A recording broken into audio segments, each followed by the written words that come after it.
Jumpa lagi Sobat Nilampedia. Hari ini kita akan menjelaskan tutorial cara pemilihan benih nilam yang baik. Kali ini kita sudah bersama dengan Bapak Repianyo. Beliau akan menjelaskan mengapa sih benih nilam itu, pemilihan benih nilam itu sangat penting untuk budidaya nilam yang baik, Pak. Sangat penting sekali, Pak. Contohnya tanah, air, benih nilam itu diutamakan harus bebas dari hama dan penyakit. betul-betul harus melalui seleksi yang baik, Pak ya. Iya, Iya. betul. Itu bisa Pak ya, kita praktekkan langsung mungkin ke lapangan, Pak ya, bagaimana cara boleh, Pak, pemilihan boleh, benih nilam yang baik. Boleh, Oke, Pak. silakan. Ayo Pak, mari Pak. Sekarang kita sudah berada di kebun nilam. Kita akan mempraktekkan cara pengambilan benih nilam yang baik. Ada dua macam benih nilam yang akan kita ambil pada hari ini, yaitu stek pucuk dan stek batang. Untuk lebih jelasnya, kita langsung lihat langkah-langkahnya berikut ini. Sobat Nilampedia, sebelum kita melakukan pengambilan benih nilam, maka terlebih dahulu kita harus siapkan peralatannya. Yang pertama yaitu gunting stek atau gunting pangkas, ya. Kemudian yang kedua itu adalah pisau cutter. Jadi kalau kita tidak punya pisau cutter, kita dapat menggunakan gunting pangkas. Begitupun sebaliknya.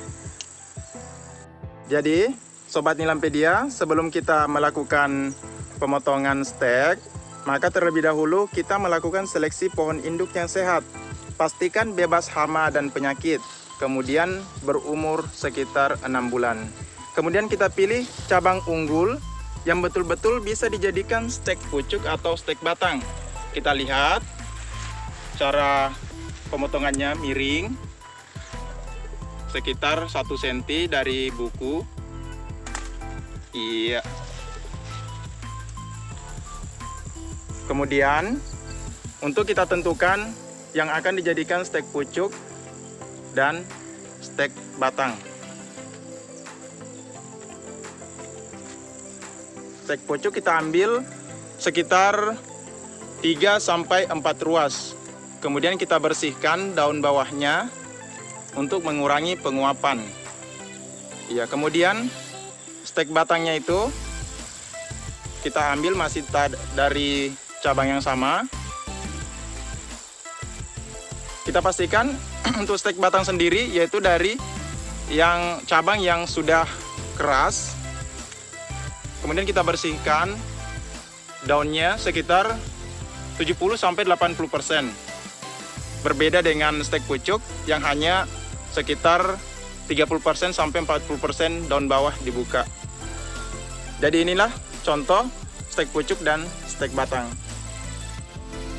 Inilah contoh stek pucuk dari pohon induk yang diambil dari pohon induk nilam yang sehat. Kita lihat terdiri dari 3-4 buku atau 3-4 ruas. Daun bawah dari buku pertama terbawah dengan buku kedua terbawah semuanya dibuka daunnya, tinggal disisakan buku ketiga dan buku keempat. Berikutnya kita lihat adalah stek batang, terdiri dari 2-3 ruas atau 4 ruas. Kita lihat daun terbawah, kemudian kedua terbawah sampai ketiga terbawah semuanya dibuka kecuali cabang-cabang kecil yang disisakan. Ini stek batang yang diambil dari pohon induk nilam yang sehat.